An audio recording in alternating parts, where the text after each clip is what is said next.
The views and opinions expressed on any program are those of the producers and/or the persons appearing on the program and do not necessarily reflect the views and opinions of FRC Media, Bristol Community College, or the City of Fall River.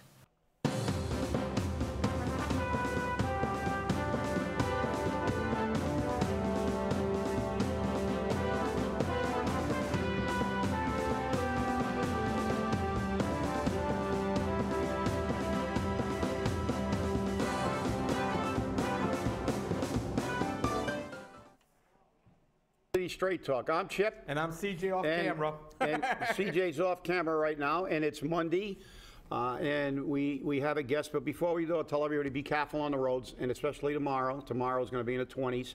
All this slush is going to change into black ice, and even though the streets are relatively good, you know, all this moisture will turn into black ice. So, by all means, everybody out there, be careful. So without further ado, I'd like to welcome the mayor of the city of Fall River and candidate in the re-election, if there is a re-election, a recall election, Jasiel Correia.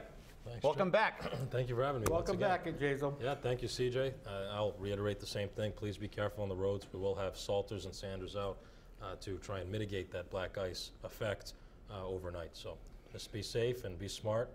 You know, school was canceled, and many schools were canceled. BCC wasn't. I was on it. That's why we're here, and we're glad. We wanted to have this absolutely. show. Me too. So good. Because remember, 1 week and a wake-up, as we say in the military, will be the election, and everybody get out. And let's hope the weather is better, but regardless of the weather, be like the post office. Get out there and vote. We all want to see a really good turnout, and let the people's true feelings be heard. So, absolutely. You want to open up a little bit, or you just want to get to it? Just say, you know, I'm glad we're going to be talking about some of the details that are on people's minds today, a little bit more in depth than the last time I was here. But just once again, you know, I'd appreciate people's vote in the recall election. There are two parts to the ballot. The first part is a vote against the recall, and then the second part is a vote for Jasiel Correia, if you'd like to see the continued progress that we've had.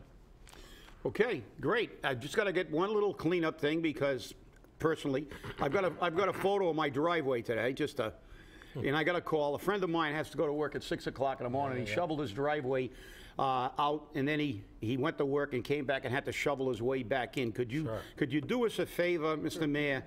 This is a picture of I know what this is going to be. This is a picture of my driveway, and with a 3-foot wall of giant. And my sidewalk was done, and I had to go up my driveway and then shovel that out. And if it freezes, some people are at work. I mean, but when I did begin to clear it, a couple of plows came by, and they were able, you know, they just went over a little bit more and pushed it to the corner. And when I moved that snow, I put it out in the street, then I put it back on a bank past the driveway. So could you please, just for the sake, and I got a few calls on this, because people are always irritated that once you clear your driveway, we appreciate that trying to widen the street, but you know, when you see a driveway and somebody's gone through the trouble of clearing it, could you kind of like not put a 4 or 5 foot wall there? Yeah, no, that's been a consistent problem, I think, since the beginning of time. Yeah, snow shoveling. Since the beginning of time. So yes, I don't know if I have the solution on this show. You know, we always do talk about, when we have our pre-snowstorm meeting, we always talk about that as a major issue, and it is very challenging. You know, this storm probably stopped sometime this morning, early morning. So our priority was, of course, clearing the roads and making sure that people could get to work if they couldn't, you know, call out or had the day off. And kudos for that, because they did a great job. Yeah, they did a pretty, you know, thank you. It's a very heavy, slushy snow, but absolutely. that's one of the problems. If it was a soft snow, once they plow you in a driveway, the people that are going to work, if they come home tonight and they can't get to their driveway, tomorrow it's going to be the 20s. It's going to be a giant ice dam. You're absolutely correct. So one of the things that we do is that's the priority: clearing the streets, getting them to pavement, which is my standard. If I can't see the pavement, and they got to keep going. So that's been my standard for the last few years. But we've been pretty fortunate. We haven't had a really bad winter either, so I'm happy about that, because our snow budget is under control. But what we do after we clear the roads, and I'm out there some of the time seeing this happen, is we kind of go and do more of the cosmetic work. We do some of that stuff. We bring up the blades. We'll even help some people, especially if they call us, some of the elderly. We'll come and help them with their driveway. I've personally done that in a plow, so that's something that we do as well. But the priority is, of course, getting the miles and miles and miles of street cleaned and clear first and foremost for people's safety, especially public safety. You know, nurses, ambulances. That's really our priority. So something to continue to consider. I think it's going to continue to be a problem, but we'll work on it. Oh, no, I understand. Look, nobody, snow is always one of the biggest banes of every mayor. We understand that, but I figured I had a good opportunity to get to get a little bit in. But no, we appreciate that, and we understand the issue. But let's get down to we had you went to a debate, and some of the questions were kind of. I mean, and that's one of the problems with debate forums. Number one, you need extremely, specific questions because you're very, very limited. So on this show, this format, we're not allowing you to be limited. So there are some issues in some areas that were not really dealt with in depth. One was, the economic development, and from what I hear, and I'm going to give you fundamentally what I hear from the other side and from other people, some people that are, because I know people that are pro and con, and obviously with everything, and we'll try to be fair and give you the opportunity. What I hear from a lot of people is that when you got rid of FROED, you said that they weren't doing the job, and that obviously we're not going to get into that because that becomes a matter of opinion and record, and we could debate that for the next 17 days. But the reality is that, from what I hear from a lot of people, is that you got rid of FROED, but there wasn't really a comprehensive plan to begin economic development seamlessly, and there still doesn't seem to be. And I understand there's a lot of long-range plans. But it's kind of like you got to have something to put into place, especially something as important to the city of Fall River as our economic development. So could you kind of expand on that a little bit? Yeah, no, I'm glad we have this kind of forum because we can have this conversation where it is sometimes very challenging to get this message out there to everybody. So let's look at the timeline. So let's take it back to my earliest proposal, which was to basically split economic development and see, if we could do some of economic development in-house, in city government, and that went to the council. And as you recall, may recall, I'll remind you, they strong-armed us and said, if you decide to defund FROED, that they were threatening to not approve the Community Development Agency action plan, the 5-year plan. Now, why the council all of a sudden became Ken Fiola's best friend is beyond me. For years, there's been resolutions filed by Mike Mayoza and other city councilors to ask for Mr. Fiola's contract, to ask for FROED's contract, to potentially do economic development in-house. I know there's been several resolutions to do that. City councilors have been on record. Former mayors have been on record as changing the economic development structure. And I felt pretty confident that we needed to change as well, even heading into my first election. And I gave Mr. Fiola and FROED about 1.5 years of solid, support to see where we were heading. And I just did not see the big vision. When I look at other communities, even our sister city like New Bedford, I saw a more comprehensive plan. One that capitalized on their waterfront, which is a working waterfront, one of the largest seaports, one of the most profitable, I should say, not maybe largest by volume, by size, but one of the most profitable seaports for fishing in the entire United States, as well as all the hospitality that's grown out of that industry with the restaurants and the hotels in New Bedford. And then I look at our waterfront, and I've heard about it for 1,000 years, what's going on with our waterfront, and Mr. Fiola and FROED being in charge of that, and I see a very stark difference. And when I looked at Amazon and how that got done, that was really Governor Baker, and I don't think that we should reward or say, oh, great job. We should definitely thank people for doing their job, but that's not economic development. If you just do your job and fill out the appropriate paperwork, because it is your job to do that, how can you get credit for bringing Amazon here? You can't. It was not Mr. Fiola, it was not Mayor Flanagan or Mayor Sutter or Mayor Jasiel Correia. This was Amazon, the largest corporation in the world right now, locating in an environment that was 90 acres of available land with highway access, with the labor market that matched their profile for labor. That's what happened here. And then it was the state with Governor Baker and the local delegation, as well as the mayors at the time and Mr. Fiola, who had to implement the proper paperwork to make that happen. So when I take that out of the equation, Amazon out of the equation, and I look around and I say, okay, has there been economic development for the many, or has there been economic development for the few? The answer is the few. And I don't care what candidate comes here, and I don't care what anybody says. The reality is, and everybody knows it, but nobody wants to say it, this city has been run by people that are a group of people for the few. They're for themselves. They want everything. And that's not right. You know, when I look at other communities and other cities, they are thriving because there isn't this race to the bottom.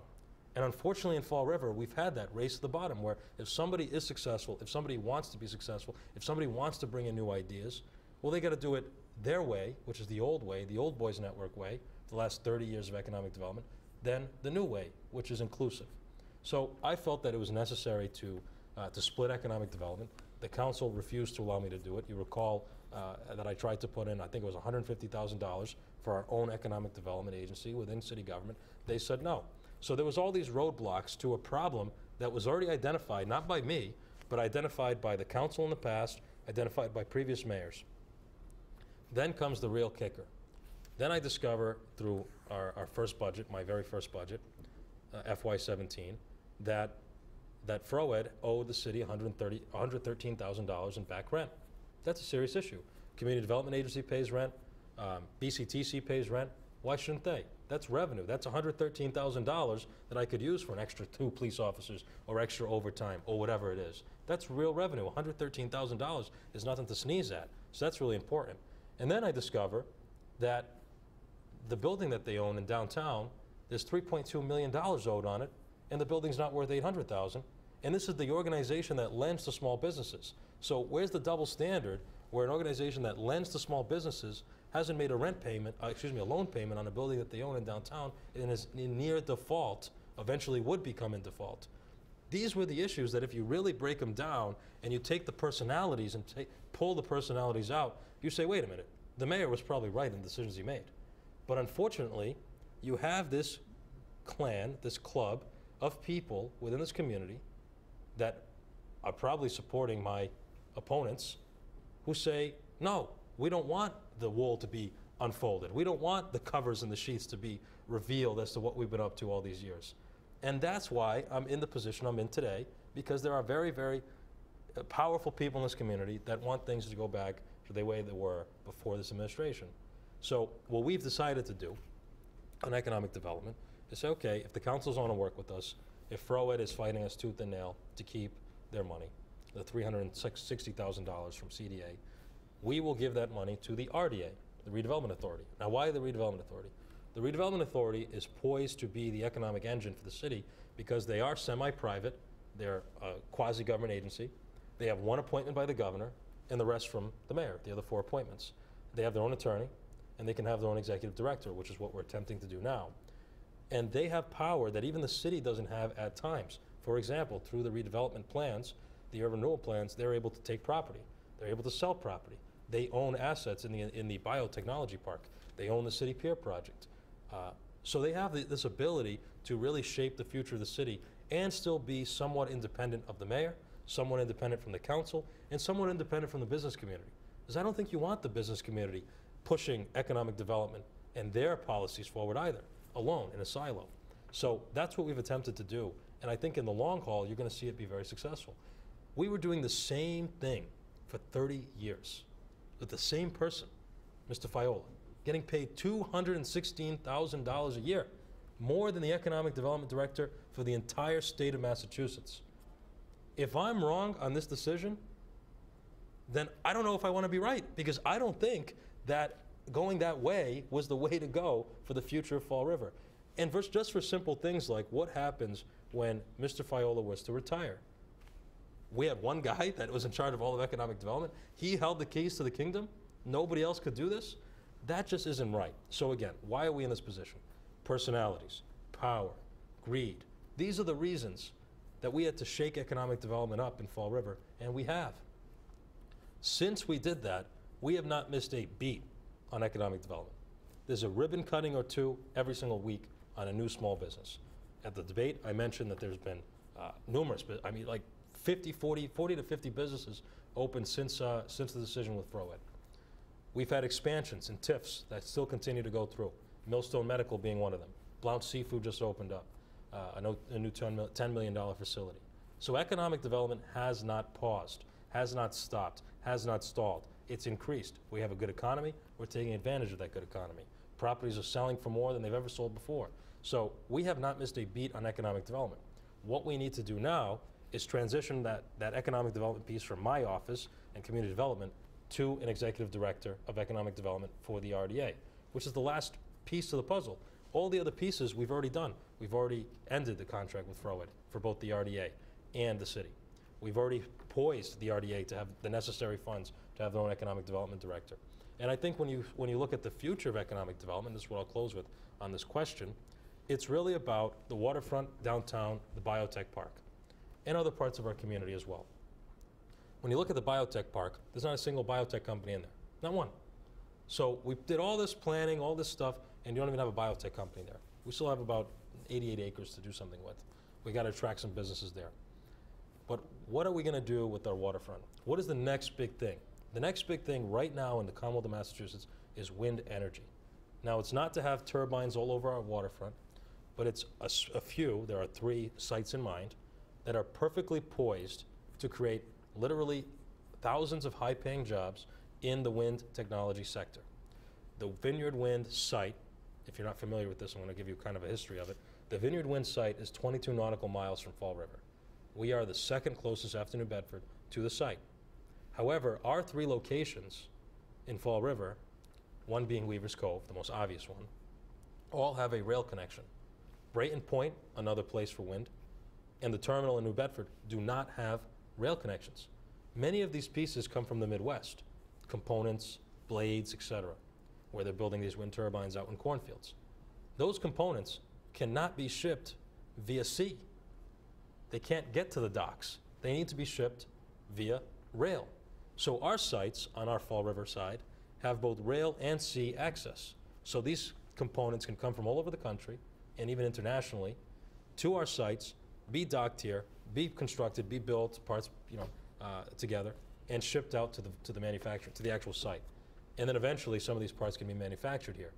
So what does that mean for Fall River jobs? That means that students here that are not going to go on to college to become lawyers and doctors, but are going to work with their hands, are going to become electricians and underwater divers in this case for welding, can learn how to do that right in this building where we're at, BCC, UMass, Diamond, and even Durfee, and get paid $60 to $75 an hour, $100,000 jobs here in Fall River over the next 5 to 10 to 20 years, because it's a huge project.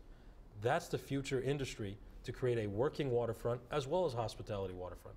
Look at how our waterfront has changed just in the last 3 years. Red Hen, Canned Heat, Troy City Brewery, the Narrows, Boneheads, all those businesses opening up, the Cove, those are all hospitality industry businesses.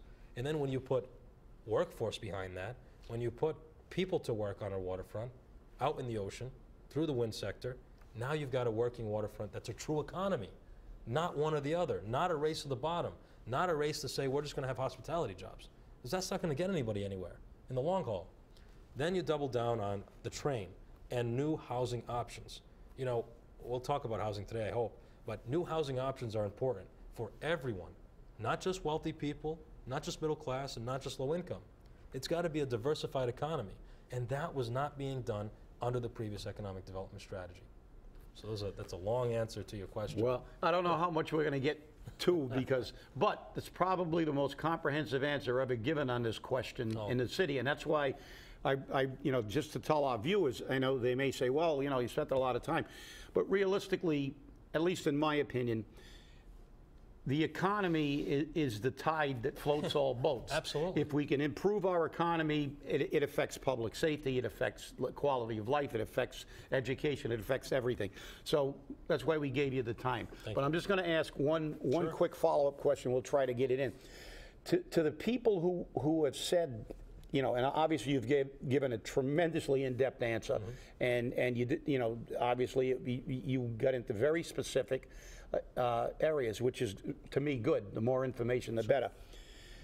But some of the people, your opponents and people will say that, it's a plan, and it's a long-range plan, and it's a short. But what they saw was when you got rid of FROED, what they were fundamentally saying is we didn't need the city administrator getting up and saying, well, I'm not really doing it, but I'm doing a little bit, and people piecemealing it, basically. So not having a transition, a comprehensive transition plan where we would have people totally dedicated, and a lot of them are saying we should not have people who are being paid to do another job involved in economic development, although economic development is part of everybody's job to a degree. Right. But I mean, you know, we have a city administrator that's paid to administer the city, and obviously that's one little piece, but there shouldn't be a directing of that.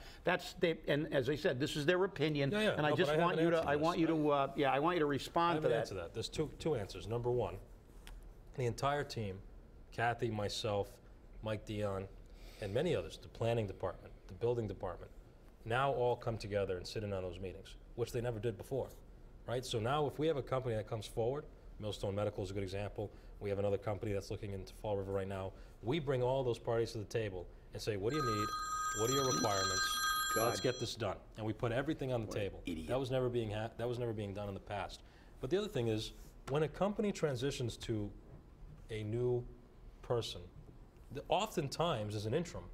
In this case, the interim was, instead of finding some interim like most people would do and say, okay, you're going to be paid to be the interim for now, we became the interim. A small group of people, myself, Kathy, Mike Dion, some others, decided to be the interim because I said, look, this is what we're going to do. We're not going to go hire an interim and then wait. And now we've interviewed people for the right person for the job.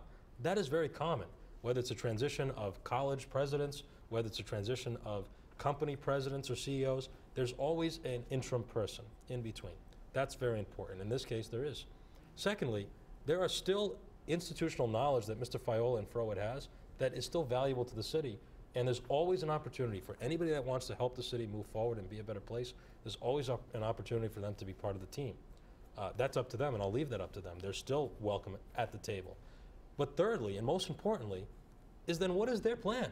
Because if they're saying, well, all this, then obviously their plan would have been to continue to do the same, which would be to keep Mr. Fiola and Frowood going at a pace that was not going to set the city apart from other cities and keep it in the dark.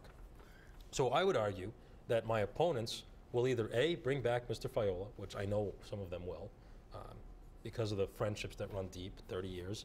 I'm not even 30 years old, so I don't have those kind of relationships that is entrenched in the old boy network. Or number two, they would have done nothing. So they're either going to bring him back or they would have done nothing. And that is not good for our community, because everywhere I've gone in the city, everything I've done over the last 3 years has been a shakeup. It's been a challenge to people, city employees, to say, yes, we can do more and provide more services and better services, including more economic development for the many, not the few, without these extra fees, without this commotion. This is what I never understood, Chip, and maybe you have some insight into this. People would praise the fact that Frowood and economic development was separate from city government. However, how can you separate economic development from education? Economic development from public safety? You said it yourself. A rising tide will rise all boats. If you have an economic development agency that's promoting economic development, but you can't even meet net school spending, and you're laying off teachers, and you're laying off police, which was what my predecessors were doing, Bob Correia, Sam Sutter, and Will Flanagan, then how are you going to have economic development move forward? There was a total disconnect, and that is the greatest example of what I mean when it's economic development for the few and not the many. Because these deals happening in the previous administrations for economic development were for those board members. A perfect example is the board member, the president of Frowood, buying the plaza right where the train is going to be. That's a perfect example of what I'm talking about. And that happened. That's real. That's not me making that up. That's a real thing that happened. The president of this nonprofit agency doing economic development buys the plaza right next to where the train is going to be.